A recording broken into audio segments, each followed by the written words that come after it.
லைஃப்ல தான் யாருன்னு தேடி கண்டுபிடிச்சு அதுல ஜெயிக்கிறான்ல, அவன் தான் உண்மையானடா. இது எல்லாம் சரியாகும்.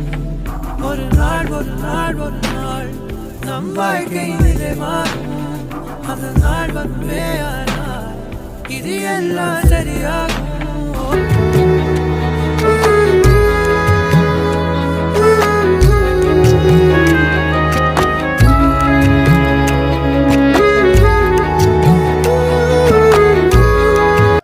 பெரிய பெரிய காடு தாண்டி, கடலை தாண்டி, மலையெல்லாம் தாண்டி தூரமாக போகிறேன்.